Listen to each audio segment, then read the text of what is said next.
Հերթագրվել է 8 պատգամավոր Նիկոլ Փաշինյան, համեցեք։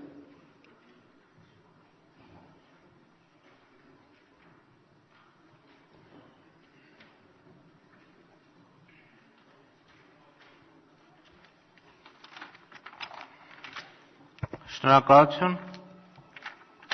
տիկնայք և պարոնայք, ինչ է իրանից ներկայացնում որևէ երկրի կամ կոնկրետ Հայաստանի Հանրապետության բյուջեի կատարողականը, այսինքն ինչպիսին պետք է այն լիներ։ Ըստ էության այն պետք է ներկայացներ ամբողջական տեղեկատվություն, թե ինչ է կատարվել հաշվետու ժամանակաշրջանում տվյալ երկրի հետ բոլոր իմաստներով։ Արդյոք այդպիսին է փաստաթուղթը, որ հիմա մենք քննարկում ենք։ Ցավոք սրտի, մեզ ներկայացված է մի փաստաթուղթ ոչ թե 2012 թվականին Հայաստանում տեղի ունեցած պրոցեսների մասին, այդ թվում տնտեսական, այլ մի փաստաթուղթ կառավարության աննախադեպ, անվերջանալի հաջողությունների շարքի մասին։ Խոսվեց արդեն քննարկումների ժամանակ և կասկածի տակ առնվեց շատ արդարացիորեն տնտեսական աճի վերաբերվող ցուցանիշը, մի քանի այլ ցուցանիշներ, բայց ես ուզում եմ հավաստիացնել, որ դրանք ընդամենը ծաղիկներն են այս փաստաթղթի։ Մեջբերեմ, բյուջեի կատարողականում գրված է բառացիորեն հետևյալը. Սեփական արբանյակի թողարկման և այն Հայաստանին հատկացված գեոստացիոնար ուղեծրում տեղակայելու նպատակով 2012 թվականին ՀՀ տրանսպորտի և կապի նախարարության համակարգում ստեղծվել է Արմկոսմոս փակ բաժնետիրական ընկերությունը։ Ինչպես արդեն հասցրիք կռահել, Հայաստանի Հանրապետությունը միանգամայն լեգիտիմ կարգով տեղ է զբաղեցրել մոլորակի տիեզերական պետությունների շարքում և սրանում որևէ չափազանցություն չկա։ Մեջբերում եմ կրկին բյուջեի կատարողականին։ 2012 թվականի դեկտեմբերի 19-ին ՄԱԿ-ի Գլխավոր ասամբլեայի լիագումար նիստում Հայաստանը կոնսենսուսով ընտրվել է ՄԱԿ-ի բաց տիեզերքի օգտագործման կոմիտեի լիիրավ անդամ։ Սա գրված է մեր բյուջեի կատարողականում։ Եվ եթե հաշվի առնենք, որ Սփյուռքի նախարարը առաջին հայաստանցի տիեզերագնացի հարցը դեռևս 2011 թվականին էր լուծել, հասկանալի է, որ տիեզերքը նվաճած գերտերությունները հասկացան, որ իդեմս Հայաստանի հրապարակ է իջնում լրջագույն մրցակից իրենց համար։ Բայց սա ամենը չէ, հարգելի գործընկերներ։ Կառավարությունը ուրեմն խոստանում է, որ Հայաստանի Հանրապետությունում ավտոբուսների արտադրություն իրականացնել։ Այս մարդիկ չեն կարողանում ավտոբուս ներկրեն, որ իրենց մայրաքաղաքի բնակիչներին նորմալ արժանապատիվ տրանսպորտով ապահովեն։ Միանգամից որոշել են սկսել ավտոբուսների արտադրությունից։ Դեռ պետք է շնորհակալություն հայտնել, որ բյուջեի կատարողականում չեն գրել, որ միանգամից տիեզերանավերի սերիական արտադրությունն են սկսելու։ Այսպիսի մեջբերումներ կարելի է բազմաթիվ անել բյուջեի կատարողական կոչվող փաստաթղթի։ Բայց ցավալին, պարոն Սարգսյան, գիտեք ինչն է, որ փաստորեն ստացվում է, որ դուք ձեր կառավարությունը անհրաժեշտ հետևություններ չեք արել Դիլիջանը տարածաշրջանային ֆինանսական կենտրոն դարձնելու, Ջերմուկը զբոսաշրջային միջազգային կենտրոն դարձնելու, Գյումրին տեխնոկար պարկ դարձնելու ծրագրերի ձախողումից, Իրան-Հայաստան երկաթուղու ծրագրի ձախողումից, Իրան-Հայաստան նավթամուղ, նոր ատոմակայան եւ շարունակում եք Հայաստանի Հանրապետության ժողովրդին, կներեք այս բառի համար չեմ կարող չօգտագործել, անձնական չընդունեք, նյու-վասյուկիական ծրագրեր ներկայացնել։ Իսկ սա արվում է Հայաստանի Հանրապետության իրական պատկերը թաքցնելու համար։ Որն է իրական պատկերը։ Ես էլի թվեր կասեմ, զուտ վիճակագրական տվյալներ,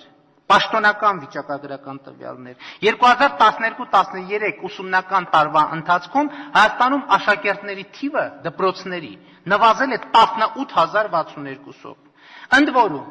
Էլի պաշտոնական տվյալներով 2011-12 թվականին Հայաստանից գնացել է 5081 աշակերտ, իսկ 2012-13 թվականին 4787 աշակերտ մեկնել են Հայաստանից։ Եթե ուզում եք իմանալ սա ինչ թիվ է, սա նույնն է, թե մոտավորապես մի օր արթնանանք եւ տեսնենք, որ Վայոց ձորի մարզում եւ Սիսիանի տարածաշրջանում որևէ աշակերտ Սիսիանի տարածաշրջանի մի զգալի մասին ոչ մի աշակերտ չի մնացել։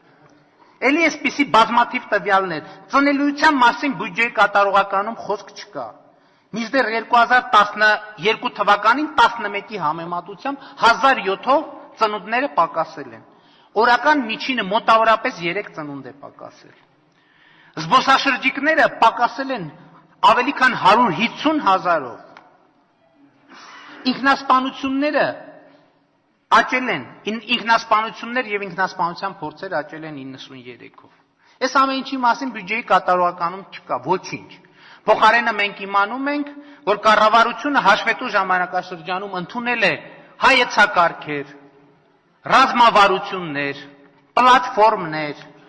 եւ որ ամենազավեշտականն են, պարոն Արզումանյանին հարցին ի պատասխան մենք իմացանք, որ կառավարությանն առընթեր 2 շաբաթ առաջ էր հարց ու պատասխան, խորհուրդները չեն գործում։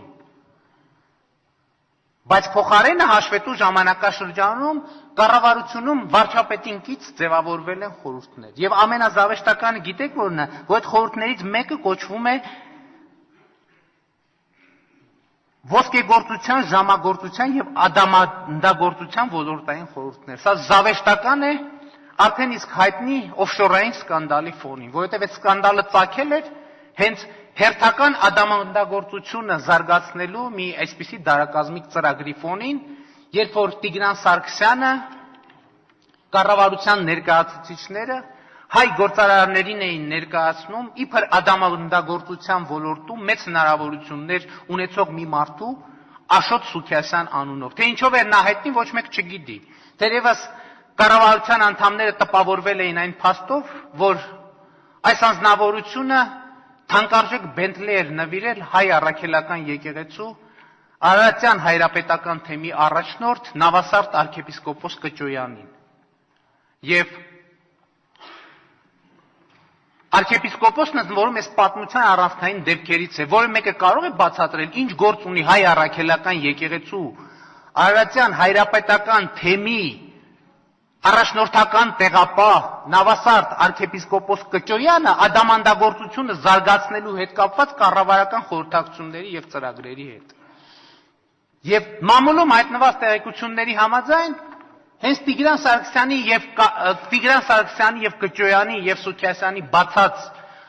ընկերությանը պատկանող հաշվի վրա է նստել $10 միլիոն վանկ Ամերիա բանկի, որն ի դեպ կապ ունի այս Դիլիջանի քվեարկված ծրագրի հետ։ Ես դրան կանդրադառնամ համապատասխան տեղում։ Եվ այդ գումարները փոշիացել են։ Երեք երբ այս հարցիկապակցությամբ հարց տվեցի, Դավիթ Սարգսյանը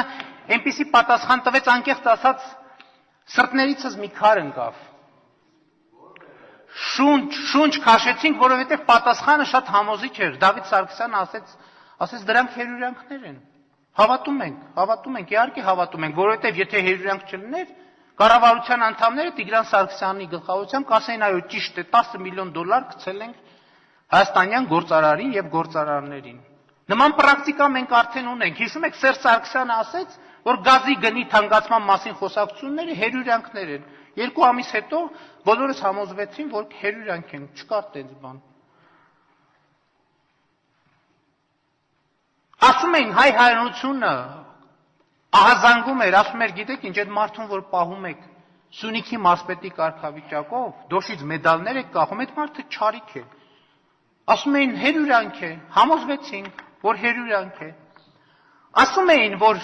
Ներսես Նազարյանը գեներալական պագոնների տակ բիզնես է անում։ Ասում էին հերյուրանք է, համոզվեցինք հերյուրանք է։ Այսօր մամուլում ի դեպ լուր կա, թե ինչպես են օդանավակայանում դիմավորում Ներսես Նազարյանի որդուն։ Հերթական հերյուրանքն է, կարդացեք եւ ծանոթացեք։ Ասում են Գագիկ Խաչատրյանը